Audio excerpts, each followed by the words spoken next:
மனிதர்கள் மத்தியில் வாசம் செய்பவரே, எங்கள் நடுவிலே வசித்திட விரும்பிடும் தெய்வமே. இது மனிதர்கள் மத்தியில் வாசம் செய்பவரே,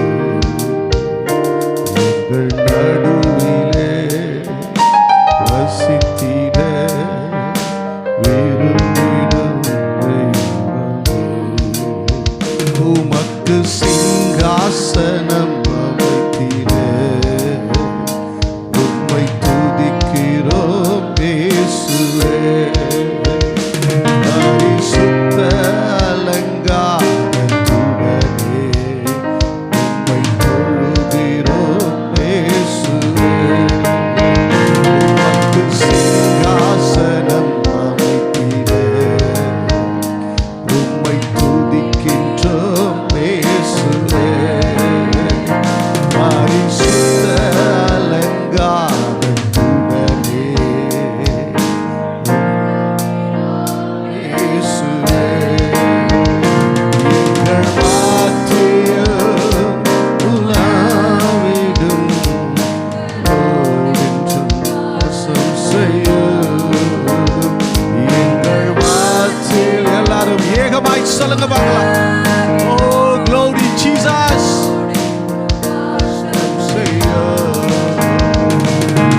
மனிதர்கள் மத்தியில் வாசம் செய்பவரே, எங்கள் நடுவிலே வசித்திட விரும்பிடும் தெய்வமே.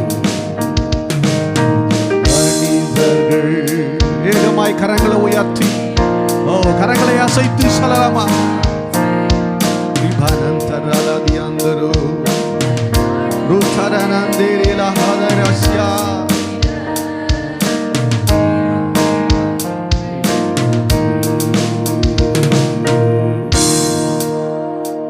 எங்கள் மத்தியில் உலாவிடும் எங்களோடென்றும் வாசம் செய்ய.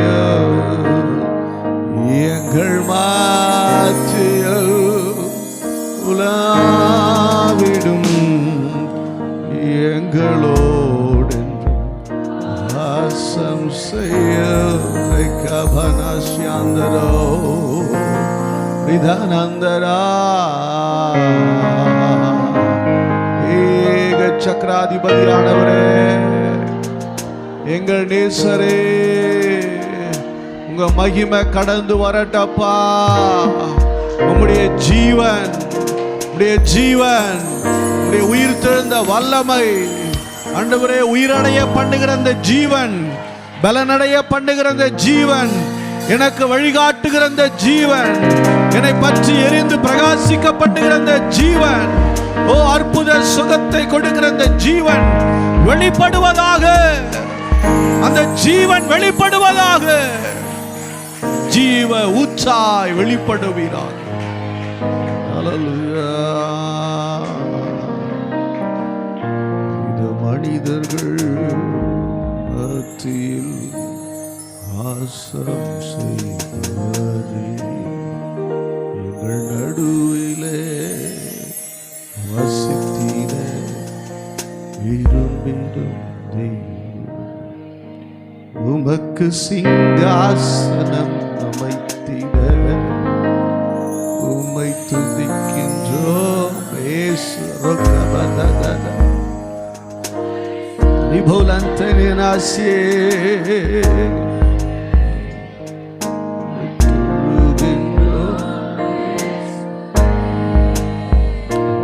எங்கள் மத்தியில் உலாவிடும்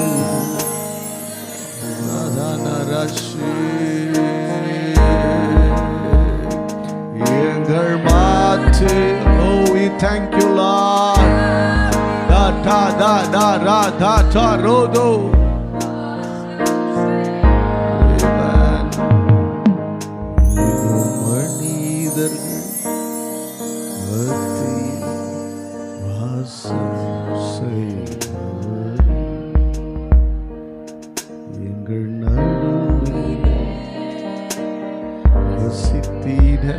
ஓ ரஹந்த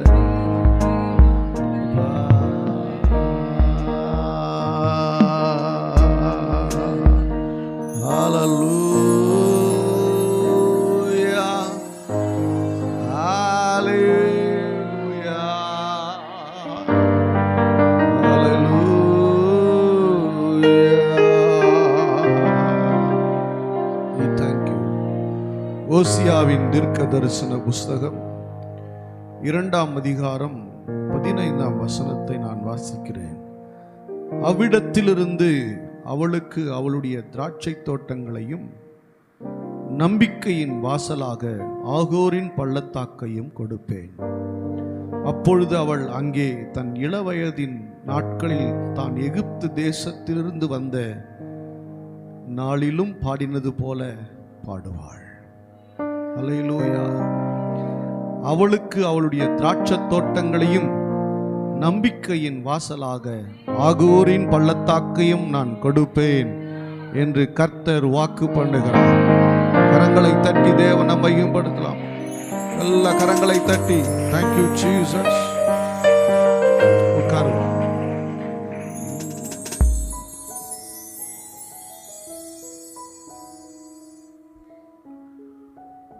ஆண்டவராகிய இயேசு கிறிஸ்துவின் நாமத்தினாலே உங்கள் அனைவரையும் வாழ்த்துகிறேன். கர்த்தர் உங்களை ஆசீர்வதிப்பாராக. இப்போதான் ஜனவரி பிறந்த மாதிரி இருக்குது. ஆனால் நம்ம 5வது மாதத்திற்குள்ளே நுழைந்திருக்கிறோம். கடந்த 4 மாதங்கள் தேவன் கிருபையாய் பாதுகாத்து நம்மை அழகாக அற்புதமாக அதிசயமாக நடத்தி வந்தார். கர்த்தர் இந்த புதிய நாளை கர்த்தர் கொடுத்திருக்கிறார். கடந்து வந்த காலங்கள் மிக கடினமான காலங்கள் தான். சிலருடைய வாழ்விலே சொல்ல முடியாத துக்கங்கள், சொல்ல முடியாத வேதனைகள், அவமானங்கள், நிந்தனைகள், இவை எல்லாவற்றையும் கடந்து வந்தீர்கள், கடந்து வந்தோம். ஆனால் தேவன் நம்மை அந்த நெருக்கத்திலே அவர் கைவிடாமல் நடத்தி வந்தார். அல்லேலூயா. அந்த நெருக்கத்திலே, அந்த போராட்டத்திலே தேவன் கைவிடவில்லை. எல்லாம் நெருக்கமாய் இருந்த போதிலும், எல்லா சூழ்நிலைகள் பாதகமாய் இருந்த போதிலும், அதன் நடுவே நான் இருக்கிறேன் என்று சொல்லுகிற தேவனாகவே இருந்தார். அல்லேலூயா. அது நடுவில் எல்லாமே அடைஞ்சு போன மாதிரி இருக்கும்போது அவர் நம்பிக்கையின் வாசலாக வந்தார். அல்லேலூயா. எல்லாம் அடைந்து போன போது, எல்லா நம்பிக்கை அற்று போன காலகட்டத்திலே வந்தோம். அந்த அடைக்கப்பட்ட நம்பிக்கையற்ற நாளிலே தேவன் எப்படியாக வெளிப்பட்டார் என்றால், நம்பிக்கையின் வாசலாக அவர் வெளிப்பட்டார். அல்லேலூயா. இந்த சாப்டரை பார்க்கும்போது ஓசியா 2:12 படிக்கலாம்.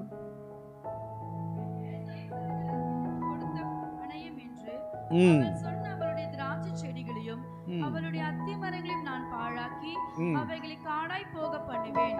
காட்டு மிருகங்கள் அவைகளை தின்னும். பாகால்களுக்கு தூபம் காட்டி தன் நெற்றி பட்டங்களிலும் தன் ஆபரணங்களிலும் தன்னை சிங்காரித்துக் கொண்டு தன் நேசரை பின்தொடர்ந்து என்னை மறந்து போன நாட்கள் நிமித்தம் அவளை விசாரிப்பேன் என்று கர்த்தர் சொல்லுகிறார். இந்த ஓசியா என்பது, இந்த தீர்க்க தரிசன புஸ்தகம், சோரம் போன ஸ்திரீ, அதாவது தன் கணவனுக்கு துரோகம் செய்த ஒரு ஸ்திரீயை குறித்ததான சம்பவங்களை குறித்து இங்கே தீர்க்க தரிசனமாக இந்த வாழ்வியல் ரீதியாக எழுதப்பட்ட ஒரு புத்தகம் தான் இந்த ஓசியா தீர்க்க தரிசன புஸ்தகம். இது ஏன் இதை எழுதியிருக்கிறாரு அப்படின்னு பார்த்தீங்கன்னா, தேவனுடைய பிள்ளைகள் நிறைய நேரங்களில் கர்த்தருக்கு விரோதமாக துரோகம் செய்த நிமித்தமாக, அல்லது கர்த்தரை நேசிக்காமல் உலகத்தின் பொருட்களையும் உயர்வுகளையும் பணத்தையும் செல்வாக்கையும் மனிதர்களையும் நேசித்து அவர்களோடு அதிக நேரம் செலவிடும்போது மக்கள் நிறைய இழப்புகளை சந்திக்கிறார்கள். அவர்கள் சோரம் போனவர்களாகவே எடுத்துக்கொள்ளப்படுகிறார்கள். சுய இஷ்டமாய் ரட்சிக்கப்பட்ட பிள்ளைங்க, ஞானஸ்நானம் பெற்ற பிள்ளைங்க, அபிஷேகம் பெற்ற பிள்ளைங்க, ஏன் ஊழியம் செய்த பிள்ளைகள் நிறைய பேர் கொஞ்ச நாள் நல்ல ஆவிக்குரிய வாழ்க்கையில் இருந்து கொஞ்ச காலங்கள் அவங்க வாழ்க்கை வழி தவறி சுய இஷ்டமாய் அவங்க இஷ்டப்படி வாழுகிறத நான் கேள்விப்பட்டிருக்கிறேன், பார்த்துருக்கிறேன். நான் சொல்கிறேன், ஏதோ கொஞ்ச நாள் தானே, அப்படி இல்லை. நீங்கள் நித்திய காலத்திற்கென்று, நித்திய ஜீவனுக்கென்று பிரயாணம் பண்ணுகிறீர்கள். இந்த பிரயாணத்தில் நீங்கள் உங்கள் ஆவிக்குரிய வாழ்வை பத்திரமாய் பாதுகாக்க வேண்டியது அவசியமானது. இந்த பிரயாணத்தில் தேவனுடைய ஜீவனை நம்பி வாழ வேண்டியது அவசியமாக இருக்கிறது.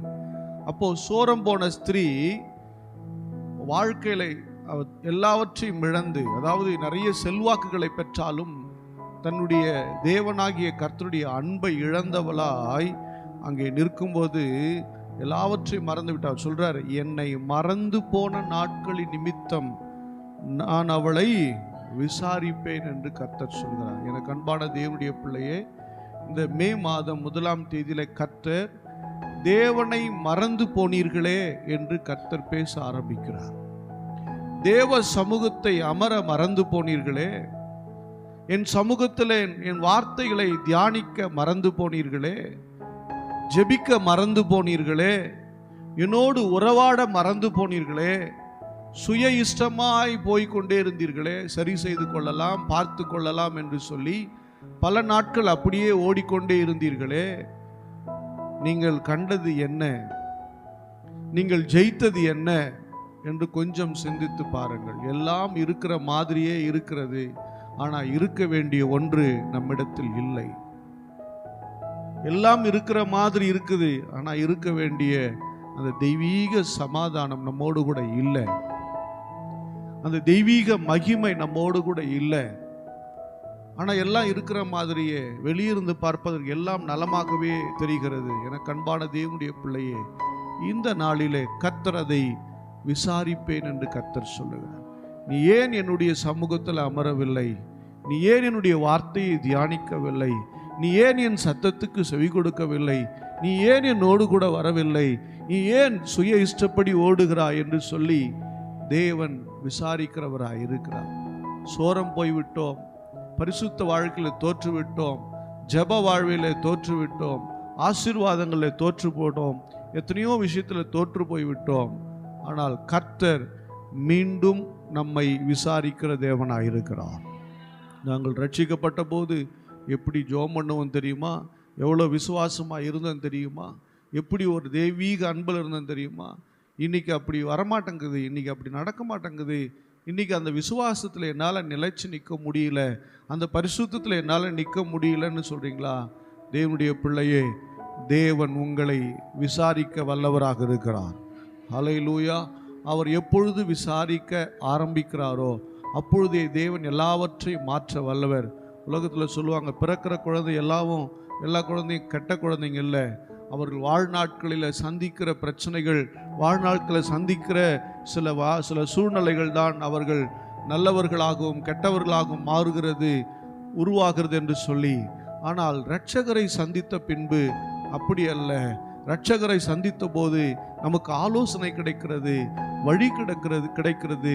தேவன் பேசிக்கொண்டே இருக்கிறார், தேவன் கற்றுக் கொடுக்கிறார், உதவி செய்கிறார், பலப்படுத்துகிறார், ஏற்ற மக்களை நமக்கு கொடுக்கிறார், நமக்கு தேவையானவர்களை நம்மோடு கூட இணைத்து விடுகிறார், தேவையில்லாதவர்கள் அவர்களே தூக்கி விடுகிறார், நம்மை விட்டு அகற்றி விடுகிறார்.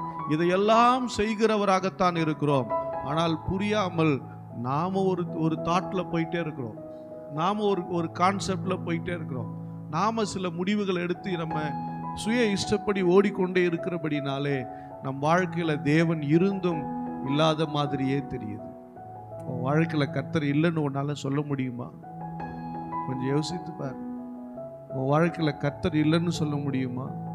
நீ தான் கர்த்தரை விட்டு தூர போன ஒழிய கர்த்தர் உன்னை விட்டு போகவில்லை. நாம தான் நிறைய நேரம் தூரம் போயிட்டோம், அவரு போகல. நான் உன்னை விட்டு விலகுவதும் இல்லை, உன்னை கைவிடுவதும் இல்லை என்று தான் சொல்லுகிறார். நாம தான் தேவனை விட்டு, அவருடைய அன்பை விட்டு, அவருடைய வார்த்தையை விட்டு, அவருடைய ஜீவனை விட்டு அந்நியராய் போனமே ஒழிய அவர் போகவில்லை. இந்த காலவெளியில் கர்த்தர் சொல்லு, நான் உன்னை விசாரிக்கிறேன். 1 பேதுரு 5ஆம் அதிகாரம் 7ஆம் வசனம் சொல்லுகிறது, அவர் உங்களை விசாரிக்கிறவரானபடியால் உங்கள் கவலைகளை எல்லாம் அவர் மேல வச்சிருங்க. யாருக்கு கவலை இல்லை? ஒவ்வொருத்தருக்கும் ஒவ்வொரு விதமான கவலை. கல்யாணத்தை முடிச்சிட்டேன்னு சொல்லுவாங்க, அதுக்கப்புறம் ஒரு கவலை. வீடை கட்டிட்டேன்னு வாங்க, அதுக்கப்புறம் ஒரு கவலை. ஸ்கூலில் சேர்த்துட்டேன்னு வாங்க, அதுக்கப்புறம் ஒரு கவலை. இல்லை, என்னைக்காவது உங்கள் கவலை மாறி இருக்குதா? மாறி இருக்கா? இதோட முடிஞ்சிருச்சு, அவ்வளோதான், சாப்டர் ஓவர், ஃபினிஷ்ட், அப்பா முடிச்சிட்டேன்னு முடியுதா? அவைகளாம் நமக்கு தொடர்ந்து வந்துட்டு தான் இருக்கும். அதை பெருசாக வாழ்க்கையில் முன்னிறுத்தி பார்க்காதீங்க. கவலைகளை மாற்றுகிறவை முன்னிறுத்தி பாருங்கள். அவர் எல்லாவற்றையும் சரி செய்து கொடுப்பார். அவர் எல்லாவற்றையும் மாற்றுவார். அவர் எல்லாவற்றையும் மாற்றி கொடுப்பார். அவர் தான் கவலைகளை மாற்றுகிற தேவனாக இருக்கிறார். ஹல்லேலூயா. ஆமாம், அவர் விசாரித்தால் எல்லாமே மாறிடும். அவர் என்றைக்காவது ஒரு நாள் நம்மளை விசாரிச்சுட்டா போதும். ஆலயத்தில் நம் வாழ்க்கையில் என்னைக்காவது ஒரு நாள் கர்த்தருடைய பார்வை நம்மேல் பட்டாலே போதும், தெரியுமா? அந்த பார்வை நம்ம மேலே பட்டுட்டாவே வாழ்க்கை டோட்டலாக மாறிடும். எத்தனை வருஷம் அடிமைத்தனம், எத்தனை வருஷம் தலைகுனிவு, எத்தனை வருஷம் வியாதி, எத்தனை வருஷம் சாபம், எத்தனை வருஷம் தீட்டு, எத்தனை வருஷம் போராட்டம் எல்லாம் அப்படி நொடி பொழுதுல எல்லாம் கர்த்தர் நீக்கி விடுவார். ஹல்லேலூயா. அவர் சகலத்தையும் செய்ய வல்லவர். ஹல்லேலூயா. அவரால் முடியாத காரியம் ஒன்றுமில்லை. இங்கே 14ஆம் வசனம் சொல்கிறது, ஆயினும் இதோ நான் அவளுக்கு நயங்காட்டி அவளை வனாந்திரத்திலே அழைத்து கொண்டு போய் அவளோட பட்சயமாய் பேசுவேன். ஹல்லேலூயா. சொல்றாரு, நீ என்னை விட்டு தூரம் போயிட்ட, நான் உனக்கு நயங்காட்டினா ஆசை காட்டி நான் உன்னை கூப்பிடுவேன். நான் உனக்கு இதெல்லாம் செய்கிறேன், அதெல்லாம் சரி, நான் உன்னை கூப்பிட்டு உன்னோடு கூட நான் என்ன பண்ணுவேன், வனாந்திரத்தின் வழியாய் நீ கடந்து வருகிற கடினமான பாதையில, நீ கடந்து வருகிற கஷ்டமான இந்த சூழ்நிலையில நான் உன்னோடு கூட உன் பக்கமாய் உனக்கு சாதகமாய் நான் பேசுவேன். ஹல்லேலூயா. வனாந்திரம் கூப்பிட்டா அந்த குரல் என்ன பண்ண, எதிரொலிக்காத இடம். எவ்வளவு சத்தம் கொடுத்து கூப்பிட்டாலும் புரியாத ஒரு சத்தம். வனாந்திரத்தில் சத்தம் கொடுத்தா யாருக்கா புரியுமா? ஏதோ கத்துறாங்க, ஏதோ சொல்றாங்கன்னு மட்டும் தான் தெரியும். அந்த சத்தம் யாருக்கும் புரியாது. ஹல்லேலூயா. யாருக்கும் புரியாத சத்தம், யாருக்கும் கேட்க முடியாத சத்தம், உணர்ந்து கொள்ள முடியாத சத்தம். சொல்றார், நீ இந்த வனாந்திரத்தின் பாதையில நடந்து வரும்போது நான் உனக்காக பேசுவேன், நான் உன் பக்கமாய் நின்று பேசுவேன், உனக்காக நான் நிற்பேன் என்று கர்த்தர் வாக்கு பண்ணுகிறவராயிருக்கிறார். ஹல்லேலூயா. வனாந்திரமான சூழ்நிலையில, கஷ்டமான சூழ்நிலை யாரும் நம்ம கூட இருக்க மாட்டாங்க. நம்ம நினைச்சிருப்போம்ல, யாரெல்லாம் நமக்கு பெட்டரா இருப்பாங்கன்னு நினைச்சோமோ அவங்களாம் நம்ம கூட இருக்க மாட்டாங்க. நமக்கு அங்கே சாதகமெல்லாம் நிற்க மாட்டாங்க. பிரச்சனை வர்றவர்லேருந்து தான் எல்லாருமே நிற்பாங்க. பிரச்சனை வந்ததுக்கு அப்புறம் எஸ்கேப் தான் எல்லாருமே, யாரும் நிற்க மாட்டாங்க. ஆனால் ஒன்று புரிஞ்சுக்கணும், கர்த்தர் மட்டும் கூட வருவார். ஹல்லேலூயா. எல்லா காலகட்டத்திலும் கூட வருவார். கடல் கொந்தளிக்கும் போதும் கூட வருவார். அலையில் படகுல ஏறும் போதும் வருவார். மூழ்கடிக்கும் போதும் கர்த்தர் கூட இருப்பார். அவர் ஒரு வார்த்தை பேசினால் போதும், சகலமும் அடங்கி போகும். எல்லாம் அடங்கும், எல்லாவற்றையும் அவர் அடக்குவார். ஹல்லேலூயா. சொல்றாரு, நான் அவள் பட்சமா நான் பேசுவேன். இவ்வளவு நாள் தூரம் போயிருந்தாலும், எப்போ என் சத்தத்துக்கு அவள் செவி கொடுக்க ஆரம்பிச்சிட்டாலும், எப்பொழுது என் பக்கமாய் அவள் திரும்ப ஆரம்பித்தாளோ, நான் அவளுக்கு சாதகமாய் நான் பேசுவேன். ஹல்லேலூயா. அவ்விடத்திலிருந்து அவளுக்கு அவளுடைய திராட்சை தோட்டங்களையும் நம்பிக்கையின் வாசலாக ஆகோரின் பள்ளத்தாக்கையும் கொடுப்பேன். ஹல்லேலூயா. சொல்றார், அந்த வனாந்திரத்தில் நான் அவள் சத்தத்தை கேட்டு அவள் பக்கமாய் அவளுக்கு சாதகமாய் அவளுக்காக நான் பேசி நான் என்ன பண்ணுவேன் தெரியுமா? அவளுடைய திராட்சை தோட்டம் இழந்து போனாலே, அந்த திராட்சை தோட்டம் கெட்டு போச்சே, அந்த திராட்சை தோட்டத்தை மீண்டும் நான் தருவேன். ஹல்லேலூயா. நீ இழந்த ஆசீர்வாதங்களை, நீ இழந்து போன செல்வத்தை, இழந்து போன மகிமையை, இழந்து போன பெயரை, இழந்து போன கனத்தை நான் உனக்கு திரும்ப கொடுப்பேன். நீ இழந்து போன திராட்சை தோட்டம் மீண்டும் உனக்கு வரும். நீ இழந்து போன செல்வாக்கு மீண்டும் நான் உனக்கு கொடுப்பேன் என்று கர்த்தர் சொல்லுகிறார். ஹல்லேலூயா. அவர் நம் பட்சமாய் பேசுகிறவராகவே இருக்கிறார். ஹல்லேலூயா. இந்த நம்பிக்கையின் வாசலாக ஆகோரின் பள்ளத்தாக்கை கொடுப்பேன். இது கவனிக்க வேண்டிய விஷயம். வாசிக்கலாமா? இந்த ஆகோரின் பள்ளத்தாக்கு இடையில பேசியிருக்கேன், இருந்தாலும் ஜஸ்ட் நம்ம பார்த்துட்டு போயிடுவோம். யோசுவாவின் புஸ்தகம் 7ஆம் அதிகாரம் 10ஆம் வசனம் வாசிங்க. அப்படியே நேரா 24 வந்துருங்க. 10 வாசிச்சுட்டு. அப்பொழுது கர்த்தர் யோசுவாவை நோக்கி, எழுந்திரு, நீ இப்படி முகங்குப்புற விழுந்து கிடக்கிறது என்ன?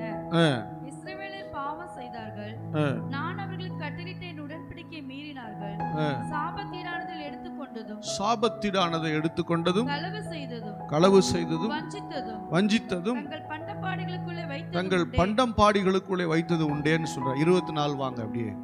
அப்பொழுது யோசுவாவும் இஸ்ரவேல் எல்லோரும் கூட சேராகின் புத்திரனாகிய ஆகானையும் அந்த வெள்ளியையும் சால்வையும் பாலத்தையும் அவன் குமாரரையும் குமாரத்திகளையும் அவன் மாடுகளையும் கழுதைகளையும் ஆடுகளையும் அவன் கூடாரத்தையும் அவனுக்குள்ள யாவையும் எடுத்து ஆகோர் பள்ளத்தாக்குக்கு கொண்டு போனார்கள். ஆகோர் பள்ளத்தாக்கு கொண்டு போனார்கள்.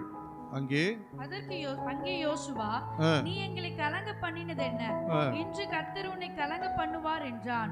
அப்பொழுது இஸ்ரவேல் எல்லாரும் அவன் மேல் கல்லெறிந்து அவைகள் அக்கினியிலே சுட்டெரித்து கற்களினால் மூடி அவன் மேல் இந்நாள் வரைக்கும் இருக்கிற பெரிய கற்குவேலை குவித்தார்கள். போதும். இங்க நம்ம என்னடா இது, ஆகோரின் பள்ளத்தாக்கு கொடுப்பேங்கிறாரு. ஆகோரின் பள்ளத்தாக்குல என்ன நடந்துச்சுன்னா, ஒருவன் ஆயி பட்டணத்துல கர்த்தர் சொல்றாரு, ஆயிப்பட்ட யுத்தத்துக்கு போறீங்க, போற இடத்துல எதையும் எடுத்துறாதீங்க, அது பட்டணம் முழுசா எரிச்சிருங்க, அது சாபத்திடுங்கிறாரு. ஆனா அங்க போன பொன் பாலத்தையும் பாபிலோனிய சால்வையை பார்த்த உடனே ஆகான் என்கிறவனுக்கு பயங்கர ஆசை வந்துருச்சு. அதை எடுத்துட்டு வந்து வீட்டுக்குள்ள அவன் போட்டிருக்க டென்ட்டுக்குள்ள உள்ள நம்ம பள்ளம் தோண்டி பதிச்சு ஒளிச்சு வச்சுட்டான், யாருக்கும் தெரியாதுன்னு. கர்த்தர் சொல்றாருல்ல, சில நேரம் யாருக்கும் தெரியாது நான் பண்ண தப்பு, நான் பண்ண பாவம் யாருக்கும் தெரியாது அப்படின்னு சொல்லி மூடி வச்சிருவோம், வெளியே தெரியாது. ஆனால் ஒன்று தெரியுமா, கர்த்தர் பார்த்துக்கிட்டு தான் இருக்கார். எல்லார் கண்ணையும் மண்ணு தூவிட்டோம், எல்லார் கண்ணையும் கட்டிட்டோம், ஆனால் கர்த்தருடைய கண் பார்த்துட்டு இருக்க. கர்த்தருடைய கண்கள் பார்க்குறதா இருக்குது. எல்லாரும் ஏமாத்திடலாமே, கர்த்தரை ஏமாற்ற முடியுமா? நீங்கள் அப்படி தான் நல்லா புரிஞ்சுக்கங்க. நீங்கள் யாரையும் ஏமாத்தலை, உங்களை நீங்களே ஏமாத்திக்கிறீங்க. அது யார்? அந்த ஆகான். எப்பா, யோர்தானை கடந்து வந்தவன், எரிகோவை ஜெயித்து வந்தவன், கூடவே நின்றவன். அவன் ஒரு மோசமான ஆள் கிடையாது. சில நேரம் விசுவாசத்தில் தேறினவர்களாக இருக்கிறோம், ஜபத்தில் தேறினவங்களா இருக்கிறோம், எல்லாம் கரெக்டாக இருக்கிறோம், ஆனால் எங்கேயோ ஒரு இடத்துல போய் விழுந்துடுறோமே. இதுக்கு முன்னாடி நீங்கள் பார்த்தீங்கன்னா, அவன் ஆயி பட்டணத்துக்கு போகிறதுக்கு எங்கே தான் போய் எங்கேருந்து வராங்க? அவங்க யோர்தானை கடந்திருக்கிறாங்க, எரிகோவை ஜெயிச்சிருக்கிறான், எரிகோ பட்டணத்தை என்ன பண்ணியிருக்காங்க? ஜெயிச்சிருக்காங்க. அதுல யுத்தத்தில் நின்றவன்ல இவனும் ஒருத்தன், சண்டைக்கு நின்றவன்ல இவனும் ஒருத்தன், யோர்தானை கடப்பதற்கு வந்ததுல இவனும் ஒருத்தன். எல்லாத்தையும் கடந்து வந்துட்டோம். எங்கேயோ போய் சில அல்ப ஆசையில போய் சிக்கிக்கிறோமே. எதெல்லாமோ கர்த்தருக்காக விட்டுட்டோம்ல. வேலையை விட்டவங்களா இருக்கிறாங்க, குடும்பத்தை சொத்தை விட்டவங்க இருக்காங்க, எல்லாத்தையும் விட்டுட்டு அல்ப சின்ன பாபிலோனே சால்வைக்கா போய் மாட்டிக்கிறது, சின்ன தங்க பாலத்துக்கா. எனக்கு அன்பானவர்களே, தேவன் விலையேற பெற்ற தேசத்தை வைத்திருக்க, விலையேற பெற்ற ஐஸ்வர்யத்தை மேன்மையை வைத்திருக்கிற சின்ன விஷயத்துல போய் மாட்டிக்கிட்டோமே. அல்லேலூயா. சின்ன சின்ன பாவங்களை மாட்டிக்கிட்டு பரிசுத்தத்துல வளர முடியாம, ஜபத்துல வளர முடியாம, தேவ அன்புல வளர முடியாம, அபிஷேகத்துல வளர முடியாம சிக்குண்டு போனவங்க எவ்வளவு பேர் தெரியுமா? சின்னது. எப்பா, உன்னை வச்சு பெருசா செய்ய போறாரு, ஏமா உன்னை வச்சு பெரிய காரியம் செய்ய போறாரு, நீ போய் சின்னதுல போய் மாட்டிக்கிறியே. அல்லேலூயா. ஆகானுடைய பெயர் குறிக்கப்பட்டது, அவனுடைய குடும்பம் குறிக்கப்பட்டது. அந்த குடும்பம் முழுக்க அந்த பள்ளத்தாக்கு நிக்க வச்சு கல்லால அடிச்சு அந்த கல்லை போட்டே மூடிட்டான் குடும்பத்தையே. அந்த ஆகார் என்பதற்கு பெயர் துன்பமும் தொல்லையும். தேவனுடைய பிள்ளைகளே, நம்முடைய வாழ்க்கையில கர்த்தருக்கு பிரியமில்லாததை செய்யும் போது, கர்த்தர் வேண்டாம் என்று சொல்கிறதை செய்யும் போது, துன்பமும் தொல்லையும் நம்முடைய வாழ்க்கையில் அந்த கற்கள் குவிந்ததை போல நம்முடைய வாழ்க்கையில குவிந்து விடுகிறது. நமக்கு புரியல, கல்லா எறிகிறாங்களே, எல்லாம் என்னையே சொல்றாங்களே. அறியாமல், அதாவது யாருக்கும் தெரியாமல் செய்த பாவங்கள், ஒவ்வொரு கல்லாய் நம்ம மேல குவித்து ஆகோரின் பள்ளத்தாக்கை போல துன்பமும் தொல்லையுமாய் குவிந்து விட்டது. எனக்கு அன்பானவர்களே, இன்றைக்கு இந்த நாளிலே அந்த துன்பத்தையும் தொல்லையும் கர்த்தர் நீக்க வல்லவராக இருக்கிறார். ஹல்லேலூயா. அந்த துன்பத்தையும் தொல்லையும் நீக்கி அவர் வாழ வைக்க வல்லவராக இருக்கிறார். அவர் சொல்லுகிறார், நானே வழியும் சத்தியமும் ஜீவனமாய் இருக்கிறேன். நானே வழியும் சத்தியமும் ஜீவனமாய் இருக்கிறேன். நான் உனக்கு நம்பிக்கையின் வாசலாய் இருப்பேன். உன் வாழ்க்கையில உன் மீறுதல் நிமித்தம், உன் அக்கிரமங்கள் நிமித்தம், உன் பாவங்கள் நிமித்தம் வந்த அந்த ஆகோரின் பள்ளத்தாக்கின் அனுபவம், அந்த துன்பம் தொல்லைகளை நான் நீக்கி நானே உனக்கு நம்பிக்கையின் வாசலாக இருப்பேன். நானே உனக்கு நம்பிக்கையின் வாசலாக இருப்பேன். அல்லேலூயா. வாசிக்கலாமா? யோவான் எழுதின சுவிசேஷம் 10ஆம் அதிகாரம் 9ஆம் வசனம் வாசிக்கலாம்.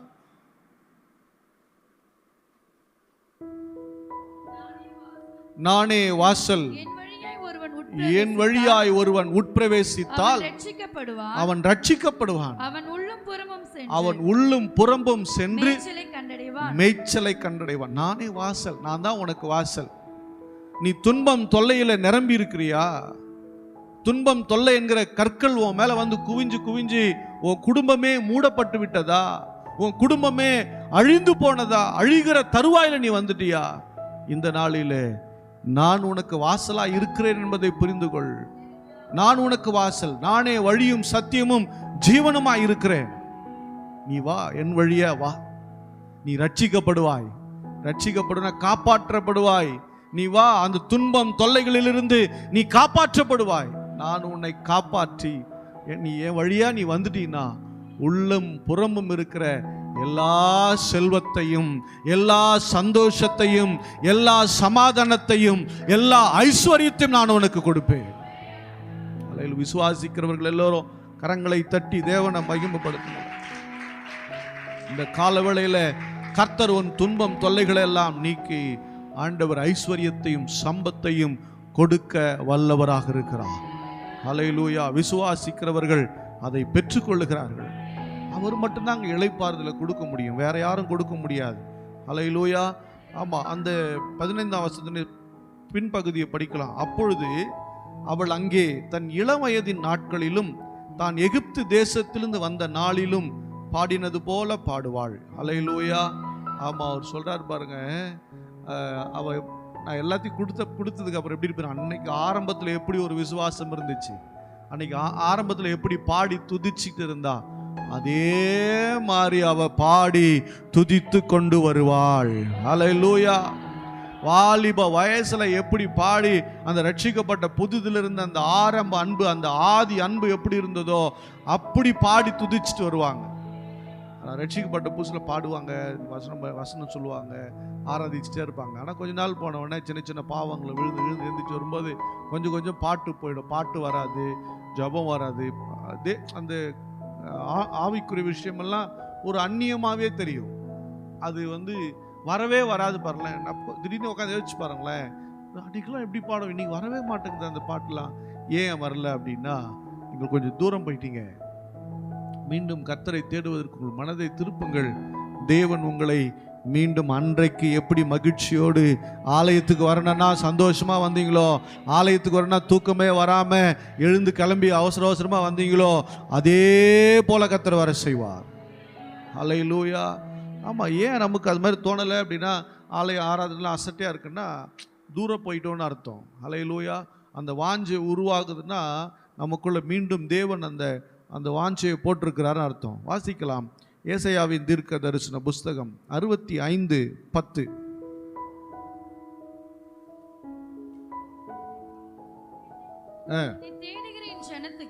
என்னை தேடுகிற ஜனங்களுக்கு சாரோன் ஆட்டு தொழுவமாகவும் ஆகோரின் பள்ளத்தாக்கு மாட்டுக்கிடையாகவும் இருக்கும். ஹல்லேலூயா.